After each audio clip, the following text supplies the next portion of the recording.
Voilà. Merci Mylène, merci à vous pour ces chants qui j'espère vous encourageront, vous exhorteront. Ce matin, je vais boire un verre d'eau.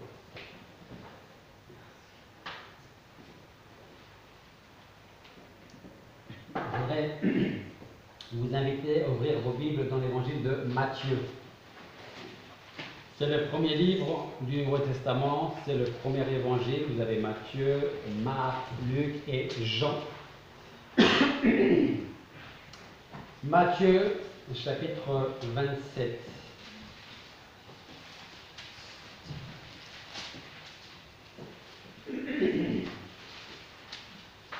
Matthieu, chapitre 27.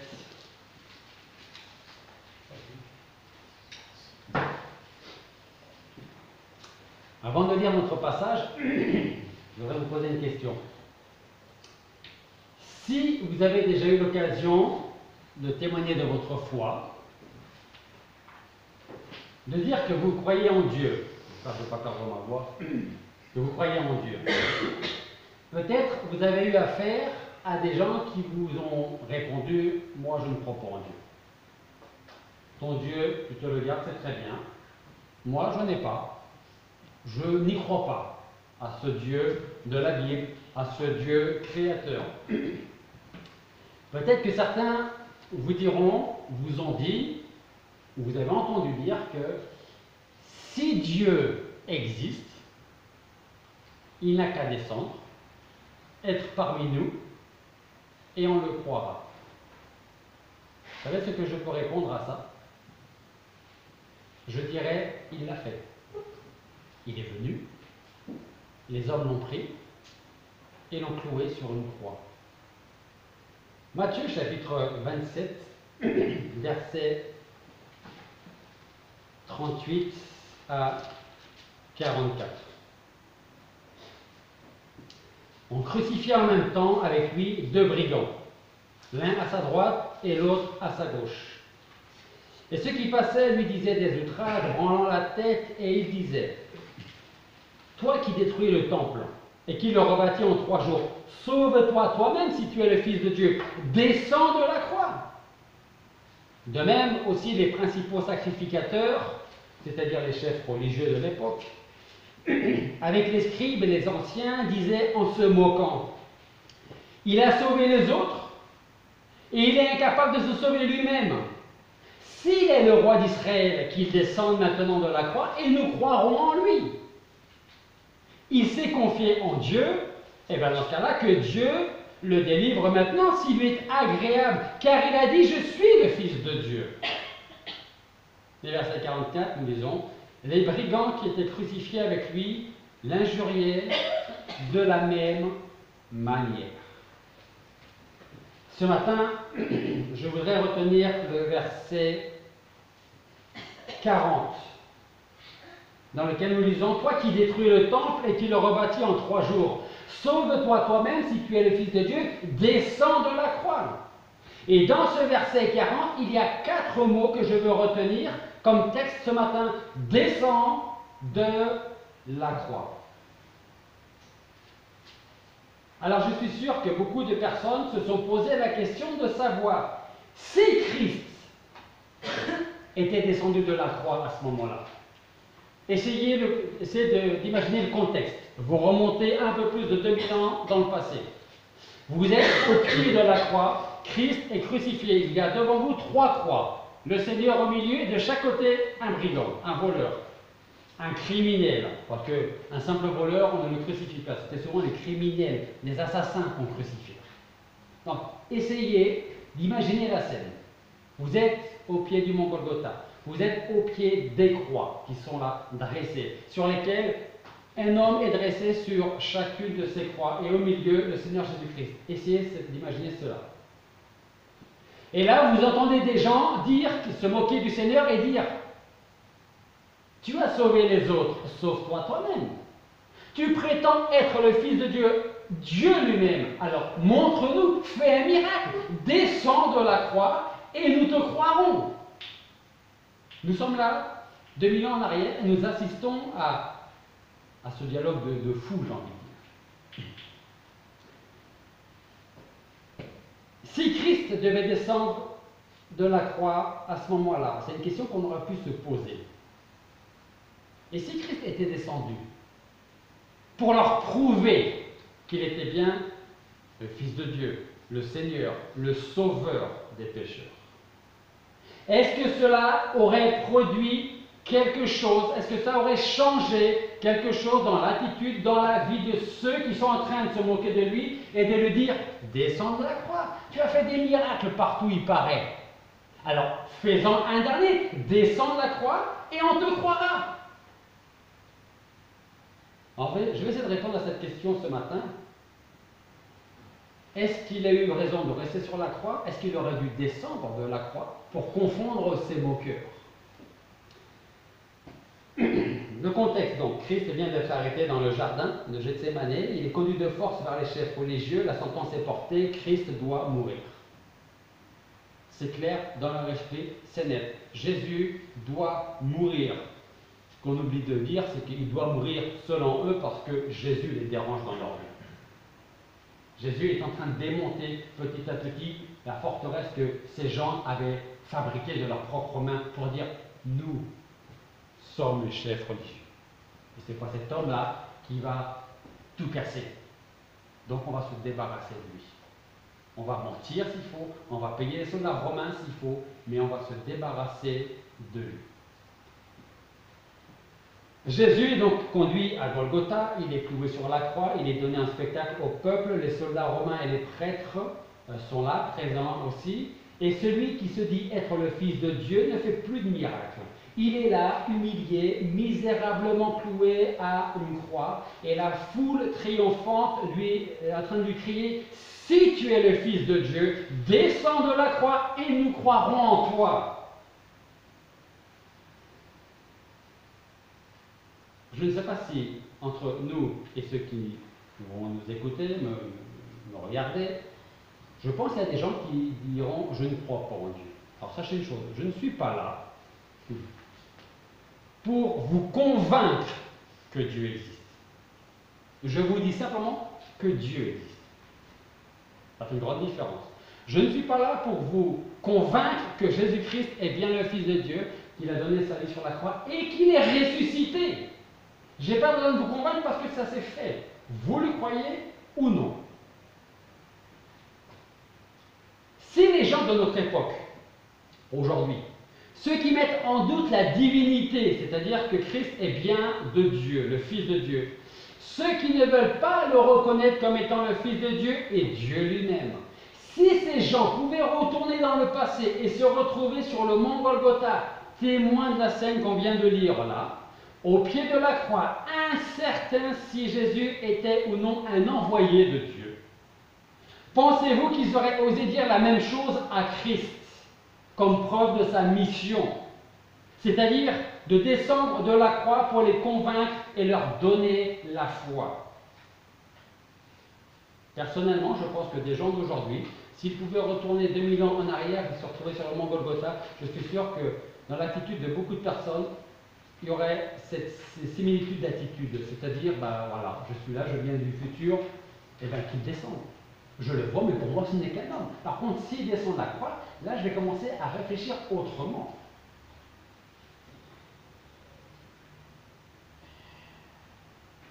Maintenant, pensons-nous que Christ serait descendu de la croix sur laquelle il était cloué? Une question très simple. Est-ce qu'il aurait pu descendre de la croix? C'est oui ou c'est non? Oui ou non? Oui. Est-ce qu'il l'a fait? Non. Pourquoi est-ce qu'il ne l'a pas fait? Pourquoi est-ce qu'il n'a pas voulu le faire? Est-ce que ça n'aurait pas été un argument invincible contre tous ceux qui étaient en train de se moquer de lui? Rappelez-vous qu'il était en train de souffrir, il était en train d'agoniser, en train de mourir. Et puis vous avez toujours ces gens, voilà, qui connaissent tout et de tout le monde et qui veulent encore apporter leur savoir. Sans parler des moqueries. Alors j'ai une question à vous poser. Qu'est-ce qui établit le mieux la mission divine de Jésus? qu'il descende de la croix pour montrer à tout le monde qu'il est bien le Fils de Dieu ou qu'il reste sur la croix? Sans aucun doute, beaucoup pourraient dire mais qu'il en descende. Parce que s'il descend de la croix, on pourra croire. Et moi, je vous réponds qu'il y reste sur la croix. Parce que je crois que les arguments de ceux qui auraient aimé voir Christ descendre de la croix seraient ceux-ci. Et je me mets à la place des gens. Si Jésus, les pieds et les mains transpercés de clous enfoncés dans le bois, et ainsi solidement suspendu, avait réussi à descendre de sa croix, par ce seul fait, il aurait fait un miracle vu de tous.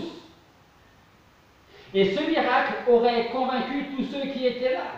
Ils se seraient convertis, ils se seraient tournés vers lui, et tous, sans exception, auraient dit oui, effectivement, c'est bien le Fils de Dieu. Parce qu'ils auraient été obligés d'accepter ce miracle. Alors, la question c'est pourquoi Jésus ne descendit pas de la croix? Je vais vous répondre, mais avant ça, laissez-moi vous dire que ce miracle, c'est-à-dire s'il était descendu de la croix, n'aurait pas changé le cœur des gens pour autant. Et je vais vous en donner la preuve. Des preuves. Un jour, alors que Jésus est au milieu de grandes foules qui le suivent, Jésus guérit un homme aveugle et muet. Tout le monde le connaît. Il est aveugle et il est muet. Tout le monde dans la ville, le village, sait la vie de cet homme. Jésus va guérir. Ça veut dire que cet homme va partir en voyant et en entendant. Les chefs religieux, en voyant et en parlant. C'est vraiment pas mal là. Hein. Les chefs religieux, ceux qui sont en train de dire descendre la croix, étaient présents à ce moment-là. Ils ne peuvent pas nier le miracle.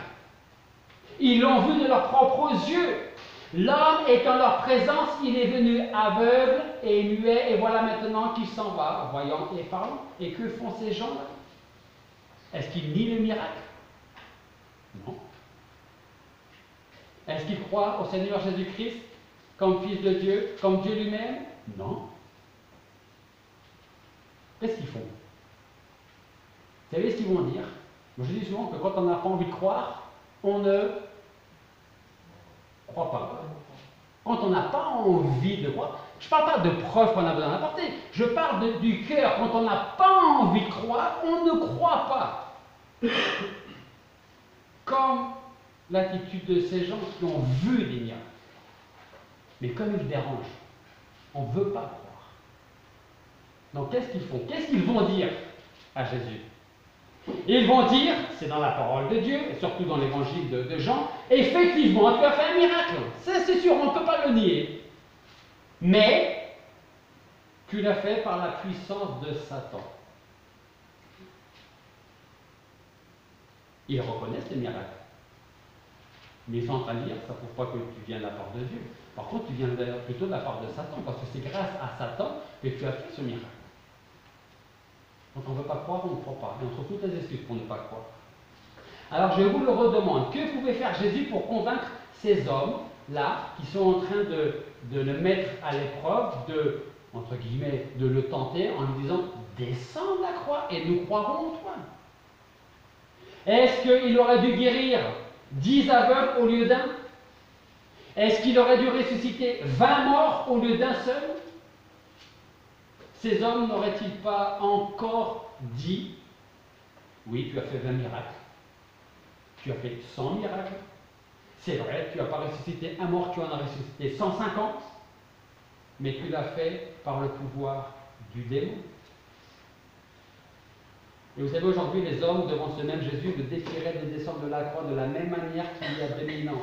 Et s'ils répondaient à leur demande, si le Seigneur descendait, ne lui aurait-il pas crié, oui, tu es descendu, mais tu es descendu par la puissance du diable.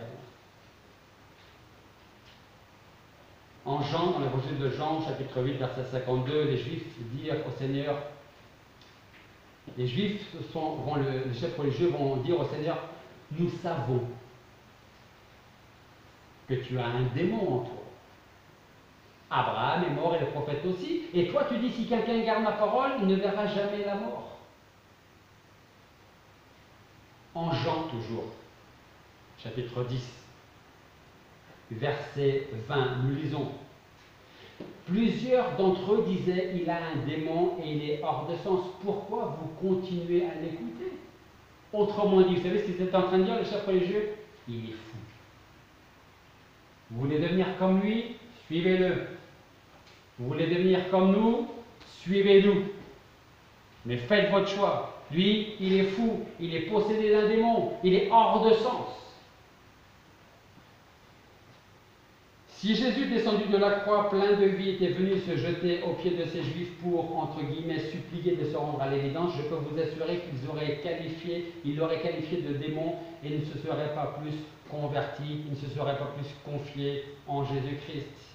Alors peut-être que quelques-uns pourraient encore dire qu'un miracle de plus, un petit dernier miracle n'aurait pas été inutile, surtout si le Seigneur était descendu de la croix. Pourquoi dans ce cas-là, le Seigneur n'est pas descendu de la croix?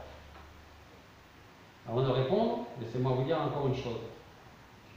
Si ce nouveau et dernier miracle de Jésus fut accompli, descendre de la croix, les Juifs n'auraient pas cru davantage, et je vais vous donner encore quelques preuves. Matthieu, donc c'est nous où nous étions, chapitre 27.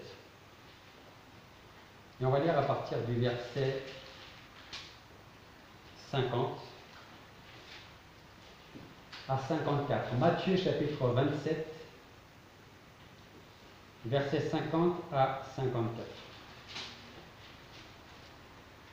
Et Jésus, ayant de nouveau crié d'une voix forte, rendit l'esprit. Et en même temps, le temple du voile se déchira en deux depuis le haut jusqu'en bas, et la terre trembla, les rochers se fendirent. Les sépulcres s'ouvrirent et plusieurs corps de saints qui étaient morts ressuscitèrent. Et étant sortis de leur sépulcre après la résurrection, ils entrèrent dans la sainte ville et ils furent vus de plusieurs personnes. Verset 54, quand le centenier et ceux qui gardaient Jésus avec lui eurent vu le tremblement de terre et ce qui était arrivé, ils furent fort effrayés et ils dirent, véritablement, celui-ci était le Fils de Dieu. Qui dit ça? Des Romains, ennemis des Juifs, donc ennemis de Jésus. Ces gens ennemis disent vraiment, il était le Fils de Dieu. Alors ces gens réclament un dernier prodige, un dernier miracle, et bien le voici, plus grand, plus éclatant que celui qu'ils attendent, que celui qu'ils demandent. Jésus ne descend pas de la croix, il reste, il y meurt, et aussitôt le voile du temple se déchire avec violence du haut vers le bas. Golgotha tremble sous leurs pieds, il y a un tremblement de terre à la mort quand le Seigneur arrête son dernier souffle, la terre tremble. Les morts sortent de leur tombeau, certains morts sortent de leur tombeau. Ils sont encore revêtus de leur linceul. Ils se promènent sous le regard de ceux qui sont là, qui sont à la croix et qui disent « Descends de la croix ». Le ciel est en deuil, se voile de ténèbres. Le soleil retire sa lumière pendant 3 heures. Pendant 3 heures, juste à la seconde après la mort de Christ, les ténèbres se font, alors qu'il est 3 heures de l'après-midi. Tremblement de terre, des morts ressuscitent. L'obscurité totale, comme si c'était la pleine nuit, à 3 heures du matin, de l'après-midi, pardon, 3 heures de l'après-midi. Et vous croyez vraiment que si Jésus allait descendre, ils allaient changer leur attitude? Est-ce qu'ils n'avaient pas assez de preuves pour dire c'est bien le Fils de Dieu? Mais quand on ne veut pas croire, les soldats romains frappaient d'épouvante et d'admiration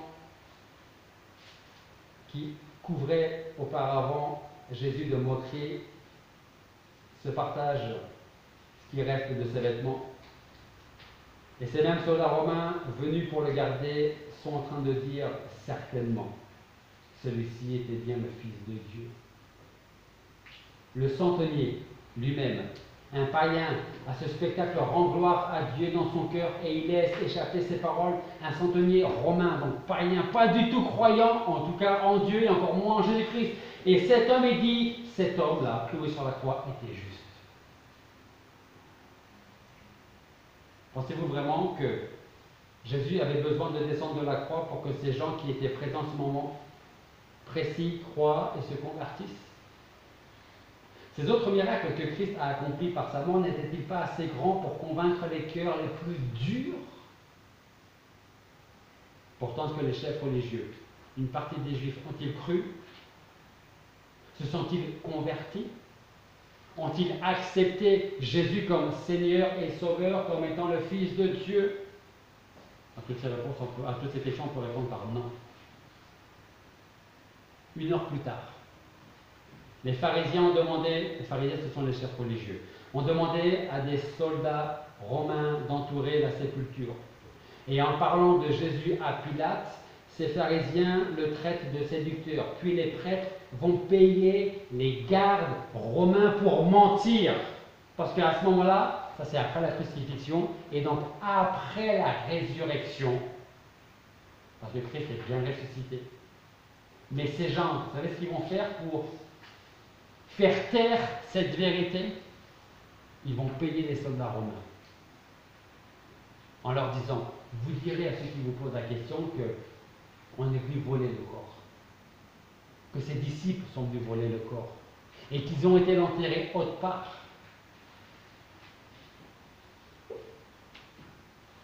Je ne sais pas, j'espère pas que vous ayez un cœur aussi endurci que ces gens.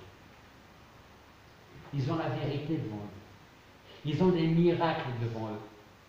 Ils voient la personne de Jésus-Christ, mais ils disent, on ne croit pas en toi. Alors que fallait-il faire pour implanter la foi dans de pareils hommes? Fallait-il renverser le temple au lieu de déchirer simplement le voile? Est-ce qu'il aurait fallu ouvrir 1 millier de sépultures au lieu de quelques-uns? Est-ce qu'il aurait fallu complètement anéantir le soleil plutôt que de l'obscurcir? Vous savez ce que je crois? Je crois que ces hommes auraient bouché leurs oreilles au bruit du temple croulant sur sa base. Comme ils ont fermé les oreilles devant les paroles du Seigneur. C'est dans l'Ancien Testament et dans le Nouveau Testament, Israël était comparé au peuple au cou raide. Dire têtu. Moi je suis têtu, hein. C'est pareil. Ma mère disait quand il est mis en tête, il ne l'a pas autre part. Mais eux étaient vraiment durs. Et pourtant la vérité était là devant leurs yeux. Dieu les a nourris dans le désert quand ils ont quitté l'Égypte. Pendant 40 ans, leurs chaussures ne s'usaient pas à leurs pieds. Leurs vêtements ne s'usaient pas. J'espère qu'ils aimaient leurs vêtements, parce que s'ils n'aimaient pas leurs vêtements, il fallait les garder pendant 40 ans. Hein. Mais les vêtements, les chaussures ne s'usaient jamais. Dieu leur donnait à manger, Dieu leur donnait à boire dans un lieu où il n'y avait rien de tout ça. Mais quand on ne veut pas croire, alors que ce soit les Juifs de l'époque ou les gens aujourd'hui, nombreux sont ceux qui renient celui qui célébrait hier. Si tu es le Fils de Dieu, descends de la croix et nous croirons en toi. Pourquoi Christ n'est-il pas descendu de la croix? Simplement parce que la foule est venue à Golgotha pour voir et pour avoir des émotions puissantes. Et là voilà cette foule se poussant et se heurtant pour voir expirer un homme dont jadis elle écoutait les paroles avec admiration. Ils sont en train de dire à celui qui les a nourris avant d'être crucifié sur la croix, donne-nous à manger. Le Seigneur leur a donné à manger, le Seigneur les a guéris, les a ressuscités, et maintenant, pour la plupart, pas tous, sont en train de dire, descends de la croix et nous croirons en toi.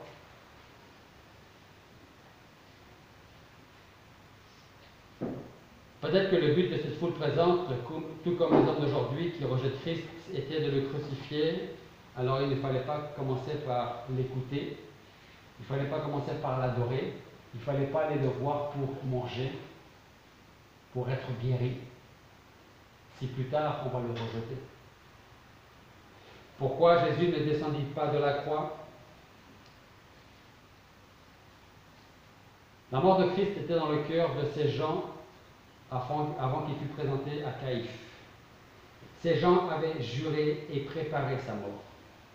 Et pour eux, tout était bon. Les faux témoins, les mensonges, les calomnies.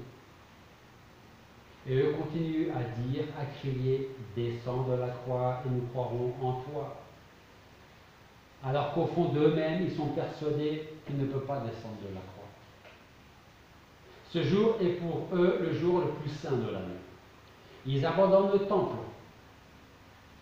Ils abandonnent l'autel, le sacrifice, leur propre Dieu pour venir voir mourir des criminels et se mêler à la foule. Pourquoi Jésus ne descend-il pas de la croix? Parce que si Jésus ne descend pas de la croix, voyez plutôt ce qu'il y fait sur la croix. Eux, ils l'injurent. Eux se moquent de Dieu. Vous savez, aujourd'hui, ça peut être la même chose. Aujourd'hui, on ne va pas assister à une crucifixion. Mais vous savez comment on retrouve cette même attitude aujourd'hui? Avec une simple question. Si Dieu existe vraiment, pourquoi j'ai tant de soucis? Si Dieu existe vraiment, pourquoi les vivre? Si Dieu, si Dieu, si Dieu.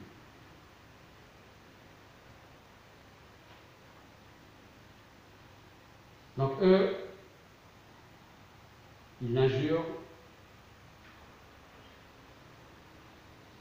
ils apportent des injures, et lui répond par le silence. Eux, ils oublient que c'est le jour de la préparation de sabbat, et lui Jésus débute le psaume de David en disant Eloi, Eloi, lama sabachthani. Vous savez ce que ça veut dire? Mon Dieu, pourquoi m'as-tu abandonné? Cloué sur la croix, et les autres sont en train de se moquer. Ils oublient tous les jours religieux qui arrivaient, le sabbat, la préparation, ils oublient tout ça. Eux, ils abandonnent leurs affaires, leur famille, qui les attendent, et lui, il recommande sa mère à son ami à sa mère. Eux, ils lui donnent du vinaigre à boire, ils transpercent son côté d'une lance, ils le maudissent, et lui, qu'est-ce qu'il fait? Ou plutôt, qu'est-ce qu'il dit? Pardonne-leur, à-t-il faire sortir. Alors, pour la dernière fois, pourquoi Jésus n'est-il pas descendu de la croix? Voici la réponse. C'est pour nous qu'il n'est pas descendu de la croix. Il n'est pas descendu de la croix pour que Annie, que juste Nadine connaît, et pour que Isabelle puisse aujourd'hui être avec lui. Parce que s'il était descendu de la croix, nous serions toujours pécheurs et donc toujours condamnés. Et ceux qui nous ont précédés dans le royaume ne seraient pas dans le royaume. C'est pour ça qu'il est resté sur la croix. Pour des gens qui ne l'aiment pas. Pour des gens qui le détestent. Pour des gens qui ne veulent rien savoir de lui.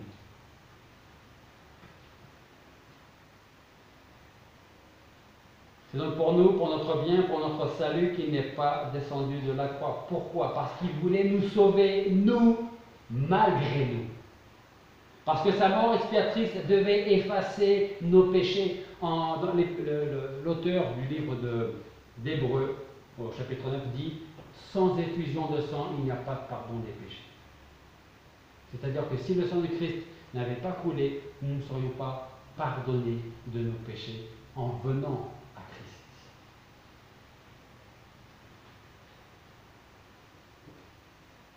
S'il était descendu de la croix, la vengeance de Dieu aurait toujours pesé sur nos crimes, sur nos péchés, sur notre vie. Et en y restant, il apaise la colère de notre juge, nous réconciliant avec notre Père. Il a voulu non se sauver lui, mais nous sauver nous. Est-ce qu'on aime le Seigneur? Est-ce qu'on aime Dieu? Beaucoup peuvent dire oui, beaucoup peuvent dire je ne sais pas où nous situer. Et d'autres peuvent très clairement dire non, j'aime pas. Parce que si Dieu existait, si Dieu m'aimait, je ne serais pas dans cette circonstance-là. Je ne serais pas dans ces afflictions-là. Je n'aurais pas de problèmes avec ma femme, mon mari, mes enfants, mon travail. Donc non, je ne crois pas que Dieu existe. Ou je ne crois plus que Dieu existe. Le problème, c'est que parfois, on croit en Dieu, mais on vit comme si Dieu n'existait pas. On croit en Dieu, mais on vit comme s'il n'existait pas. Il n'a pas cherché à sauver sa vie, bien au contraire, il nous donne sa vie. Benjamin l'a lu avec Jean chapitre 10 ce matin. Pourquoi est-ce qu'il n'est pas descendu? Parce qu'il ne voulait pas s'épargner à lui-même des souffrances, mais il voulait nous arracher au tourment de l'enfer. C'est pour ça qu'aujourd'hui, celui ou celle qui s'approche du Seigneur Jésus-Christ, qui dit « Je ne comprends pas tout, mais je sais une chose, je suis pécheur. Et parce que je suis pécheur, je suis condamné. Et c'est parce que je suis condamné que tu as donné ta vie pour moi sur la croix. Et seul toi, tu peux me sauver. » Qu'est-ce que dit l'apôtre Paul dans l'épître aux Romains? Il s'adresse aux chrétiens de Rome. Et il dit, si tu crois dans ton cœur que Dieu a ressuscité Jésus-Christ d'entre les morts, tu seras sauvé. C'est aussi simple que ça. Pourquoi Christ n'est-il pas descendu de la croix? Parce qu'il nous aime malgré nous, plus que lui-même.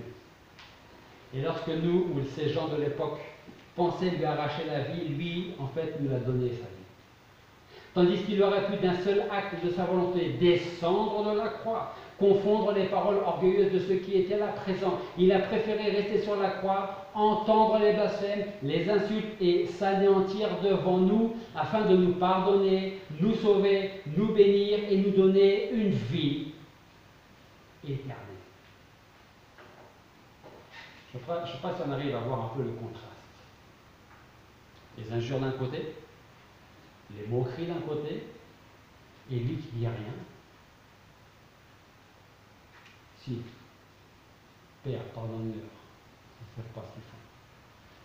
Mais nous, on sait ce qu'on fait. C'est pour ceux qui se moquent aujourd'hui, c'est pour ceux qui vont se moquer 2000 ans plus tard, que je donne ma vie. Pourquoi? Je termine avec ça. Christ n'est-il pas descendu de la croix? Parce que s'il l'avait fait, nous serions toujours couverts de nos péchés, sans avocat auprès de Dieu. Que serions-nous devenus si son Père, donc Dieu, nous avait traités comme nos vies le méritaient, à cause de nos péchés? Nous qui sommes pleins d'ingratitude envers notre Créateur, d'injustice envers nos frères et sœurs, pleins d'impureté en nous-mêmes, que serions-nous devenus abandonnés à notre propre justice, nous injustes devant le Dieu 3 fois saint? Vous savez, il y a des gens qui ne croient pas et qui ne croiront jamais en Dieu. Et si on ne croit pas en Dieu, on ne croit pas à la parole, on ne croit pas en Jésus-Christ, on ne croit pas au ciel, on ne croit pas à l'enfer. C'est tout un ensemble. Hein? Il y a des gens qui ne croiront jamais. Mais le plus triste, ce sont ceux qui disent qu'ils croient en Dieu et qui ne vivent pas pour Dieu, avec Dieu et selon Dieu. Malheur à nous donc si Jésus n'était pas mort sur la croix pour porter la malédiction due à nos péchés. Et ce que je peux dire, c'est 2 remerciements. Merci Seigneur d'être resté sur cette croix où nous aurions été obligés de monter à ta place et de subir ton châtiment. Merci de ne pas avoir exaucé la demande tellement folle de ces hommes tellement fous.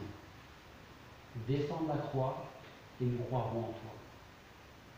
Alors si vous pouvez vous tourner vers le Seigneur aujourd'hui pour dire « Je veux croire en toi », avec une simple foi. On n'a pas besoin de faire des études pour croire en Dieu. Hein. On n'a pas besoin. Je veux croire en toi. Parce que tu as mis une foi en moi. Et je veux te reconnaître comme Seigneur et Sauveur. Et quand vous faites cette prière, vous savez ce qui vous arrive? Vous êtes sauvés. La Bible nous dit que nous devenons une nouvelle créature, une nouvelle création. Et quand avant on pouvait dire « j'espère que un jour je serai avec lui », on ne dira plus « j'espère ». On dira « je sais qu'un jour je serai avec lui ». Prions.